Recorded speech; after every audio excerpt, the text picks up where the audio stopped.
हमारे लिए बड़े कंसर्न की बात है और लोगों से ज्यादा बड़े कंसर्न की बात है, क्योंकि हमें तो कोई अधिकार नहीं था, हमें अधिकार ही नहीं हुआ करते थे, किसी तरह के मानवीय अधिकार भी नहीं होते थे। तो उस समय हमने डिसाइड किया कि हम इसको, इस विषय को आगे रखेंगे ताकि हम इस चीज को सीरियसली ले सकें। आज जिस तरह प्रजातंत्र की हालत है, जिस तरह संविधान को तार-तार किया जा रहा है, संविधान निर्माता को डिनाय किया जा रहा है, सिर्फ 45, 50, 60 साल, 70 साल के बीच में ही जो कुछ जॉटेड डाउन है, जो कि लिखा हुआ है, उसको झुटलाया जा रहा है। और झुटलाया किसके द्वारा जा रहा है वो आपको मालूम है। क्यों झुटला रहा है ये भी मालूम है आपको। क्लियर बोल दो। नहीं, क्लियर क्या बोलते, मैं तो बहुत क्लियर बोलता हूँ, मैं बहुत क्लियर बोलता हूँ। जरा कभी कभी यहाँ इसी मंच से रेस्ट्रिक्शन लगा दिया था एक बच्चे ने, जो कि यहाँ बैठा हुआ है, he was the first speaker here, and when he spoke about the Brahmins, तो ही वॉज सेड कि नहीं ऐसा नहीं बोल रहा, ऐसा नहीं बोल।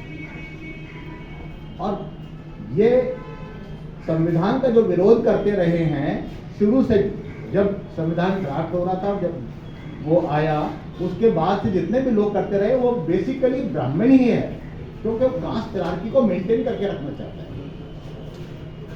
तो हमने ये प्रोग्राम इसलिए रखा ताकि हम इसको ज्यादा संजीदगी से सोच सके, उतना सीरियसली सोच सके कि प्रजातंत्र का क्या मतलब है।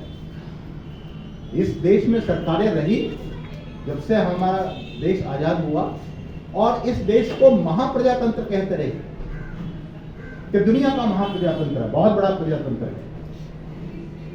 लेकिन जब मैं कभी सुनता था उनकी स्पीच लोगों की, और जब मैं इवैल्यूएट करता था, तो मैं पाता था कि खोखला है, खोखलापन है इसके अंदर। पोल रिगिंग जो है वो भारत में आजाद होने के बाद नहीं, आजादी से पहले भी जब अंग्रेजों ने कराए थे इलेक्शन, तब से पोल रिगिंग हो रही है। जो ताकतवर व्यक्ति है उसने बिल्कुल किया है, उस समय भी किया है, और वो आज भी करते आ रहे हैं, और किसी न किसी रूप में कर ही रहे हैं। बाबा साहब ने आर्टिकल 326 में हमें वोटिंग का राइट दिया, और सबके, कोई भी आदमी है उसके वोट की एक वैल्यू उन्होंने दी। अब आप देखिए कि किस तरह उसको ट्विस्ट किया गया। उस टाइम पोल रिगिंग थी, उसके बाद ईवीएम को लेके आया गया, and there is no amendment, जबकि अमेंडमेंट होना चाहिए था कॉन्स्टिट्यूशन के अंदर। किसी ने नहीं सोचा ये, और किसी ने नहीं बताया। हमारे इंदिरा जी लेके आई इसको, उन्होंने सीताराम येचुरी साहब को और अटल बिहारी वाजपेयी को और लोगों को बातचीत किया, ले आए आराम से। There should have been constitutional amendment, इस पर डिस्कशन होना चाहिए था, लेकिन नहीं हुआ। उसका पहला ट्रायल आसाम में बाय इलेक्शन में हुआ। इन सब चीजों के बारे में नरेंद्र साहब शायद ज्यादा बेहतर बता पाएंगे, क्योंकि आप इलेक्शन कमिश्नर भी रहे हैं 5 यूनियन टेरिटरीज के। तो आज हमें इतना सोचने की जरूरत है, और ये भी सोचने की जरूरत है कौन कर रहा है ये। जब आपको ये जवाब मिल जाएगा कौन कर रहा है, तो हम बहकेंगे नहीं। कम से कम हमारे सामने खड़े खड़े वो झूठ बोलता है, सामने खड़े खड़े झूठ बोलता है, और हम उसको फिर भी दाद देते हैं, उसके पांव भी छूते हैं। तो हमें कहीं ना कहीं इन सब बातों को सोचना होगा। हमारी कथनी और करनी में बहुत बड़ा फर्क है, उसको मिटाना होगा, उसको नैरो डाउन करना होगा।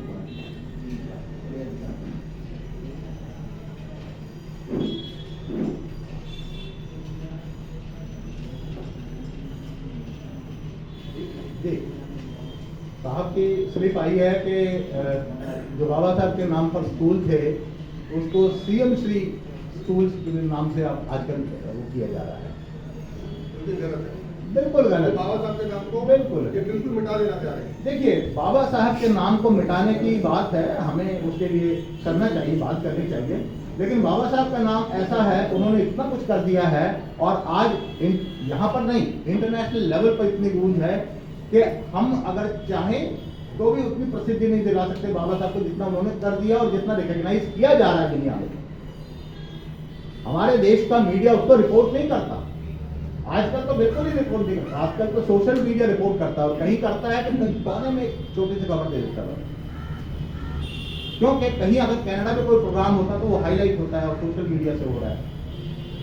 तो ये भी ना समझे हम कि हमारी वजह से बाबा साहब पॉपुलर हो रहे हैं या कुछ हो, ऐसा नहीं है। उन्होंने इतना कुछ कर दिया है कि उसको जब दुनिया के लोग पढ़ते हैं तो वो उनकी किताबों को अपने यहाँ सिलेबस में ले लेते हैं, यूनिवर्सिटीज में, कॉलेजेस में।